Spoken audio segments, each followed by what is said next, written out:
안녕하세요. 원스텔링의 혜원입니다. 저번 영상은 대기업을 칩보했던 저의 합격 스펙과 성함률을 높여줬던 작은 팁들을 이제 공유를 드렸는데요. 이번 영상은 면접에 대한 이야기를 가지고 와봤습니다. 취준을 하면서 떨어진 면접도 있고 붙은 면접도 있는데 이런 두 가지를 비교해봤을 때 이런 점을 내가 놓쳤구나, 이런 게 중요하겠구나 라고 생각이 드는 한 4가지 정도를 가지고 와봤습니다.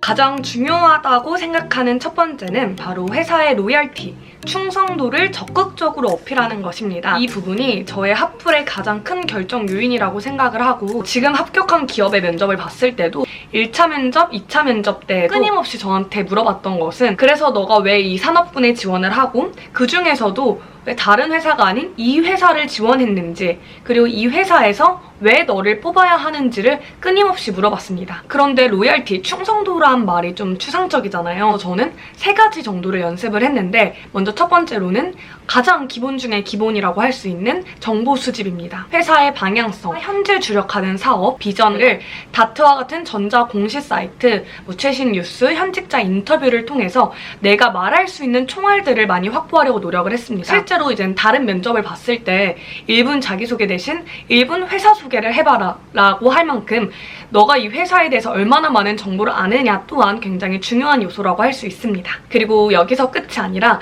이렇게 많은 총알을 확보해놨으면 두 번째로는 이러한 회사의 방향성, 비전과 나의 경쟁력을 연결지어서 내가 이 회사에 어떤 보탬이 될 수 있는지를 적극적으로 어필하는 것입니다. 그리고 여기서 조금 더 나아가 세 번째로는 살짝 내가 아쉬운 점, 문제점이라고 너무 세게 말할 필요도 없이 이런 부분을 좀 개선했으면 좋겠다, 내가 제안할 방향이 있는지까지 검토를 하면서 회사에 대한 충성도를 어필하고자 노력했습니다. 그리고 두 번째로는 1분 자기소개를 적극적으로 활용하는 것입니다. 1분 자기소개가 지원자의 첫 이미지를 결정하고 이 면접의 방향성을 좌우하는 중요한 단추라고 생각을 해요. 그래서 저는 1분 자기소개를 하면서 저를 확실히 각인시켜야겠다라는 생각을 했어요. 일단 첫 번째로 내용적인 측면은 내가 일궈놓은 나의 경험, 나의 필살기를 저번 영상에서도 언급했던 이런 수치성을 활용하여 간단하게 한 2가지 정도 언급을 하는 것입니다. 그렇게 함으로써 나에 대한 궁금증을 유발하도록 하고, 그리고 형식적인 측면에서는 좀 자신감 있는 목소리로 저 또한 심사위원들의 눈을 한 명 한 명씩 아이 컨택하려고 노력을 했어요. 너무 인위적이진 않되 조금 프레젠테이션 하듯이 당당하고 자신감 있는 스탠스로 임했고,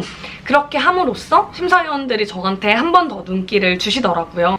예를 들어서 저는 처음 시작할 때는 되게 담백하게 비유나 개그 같은 이런 거 사용하지 않고, 안녕하십니까, 저는 땡땡 회사 땡땡 직무에 지원한 지원자 이혜원입니다. 그리고 그 뒤에 저에 대한 필살기를 마케팅 인턴을 6개월 동안 하면서 제가 가진 수치력을 통해서 당시 담당했던 기업의 로아스를 31.5% 증가시킨 경험이 있습니다 라고 말을 한 뒤에 간단하게 언급하고, 그리고 또 저는 역지사지 자세를 통하여 기획하고 운영했던 저의 유튜브 구독자 수를 17배 증가시킨 경험 또한 있습니다 라고 말을 한 뒤에 간단하게 한 줄 언급하고, 그리고 마지막으로 이처럼 제가 가진 수치 분석력과 역지사지 자세를 통하여 이 해당 회사에 어떠한 인재가 되겠습니다 라고까지 말을 했습니다. 실제로 저는 90% 넘는 면접에서 제가 말한 이 자기소개를 기반으로 한 면접 질문이 나왔어요.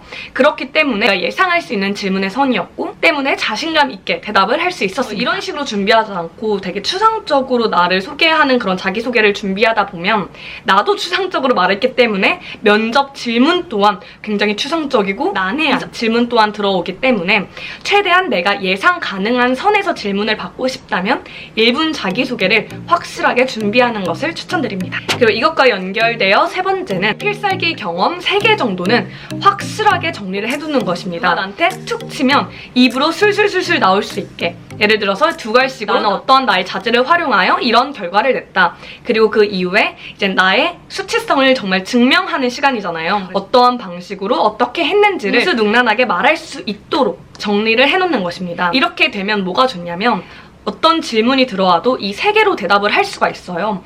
예를 들어서 아까 제가 자기소개에 언급한 저의 수치 분석력을 통해 로아스를 31.5% 증가시킨 경험이 있습니다. 이 경험을 면접관이 저한테 너가 수치 분석력을 활용한 경험을 말해봐라 라고 말하진 않을 거 아니에요. 예를 들어 너의 장점이 뭐냐, 비효율적인 것을 효율적으로 바꾼 경험을 말해봐라, 끊임없이 노력한 경험을 말해봐라, 이 모든 거에 다 쓸 수가 있고, 이러한 경험들을 이야기하면서 답변을 조금 더 풍성하고 좀 능수능란하게 말할 수 있게 됩니다. 마지막 네 번째로는 진정성 있는 답변을 하기입니다. 아는 것은 안다고 대답을 하고 모르는 것은 모른다, 아닌 것은 아니다 라고 솔직하게 대답을 했어요. 근데 여기서 중요한 거는 그냥 모른다, 아니다 라고 끝나는 게 아니라 이거를 보완하기 위해, 이걸 좀 포장하기 위해 어떤 식으로 뒤에 말을 덧붙이느냐가 이제 중요할 것 같아요. 이 부분에 있어서 면접관 분에게 좋은 평가를 받았어요.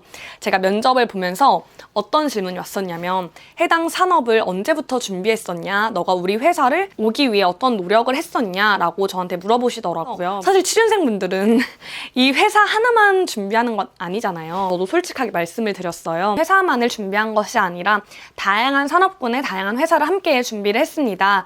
그럼에도 직업적 가치관, 저의 가치관과 이 회사의 어떠한 점 때문에 매력을 느꼈고 혹은 뭐 이 회사의 어떠한 행보 때문에 큰 매력을 느꼈고 내가 가진 어떠한 경험을 통해서 이 회사에 이렇게 도움이 될 수 있기 때문에 이 회사에서 꼭 일하고 싶습니다. 까지 언급을 하면서 솔직하게 답변을 한 것 플러스 내가 이걸 어떤 식으로 포장해서 전달할지를 고민을 한다고 하면 꼭 심사위원들에게 나쁘게 적용되진 않을 거라고 생각을 해요. 실제로 저 같은 경우에도 그 면접이 끝나고 면접관 분이 면접을 볼 때 좀 솔직하게 답변하는 게 쉽지 않은데 면접을 임한 태도가 멋있으시네요 라고 칭찬을 해주시는 거예요. 그래서 너무 감사하고 예상하지 못했는데 되게 놀랐고 그러면서 이제 느꼈던 게 면접에서 거짓말이 답은 아니다 라는 것을 다시 한번 느꼈죠.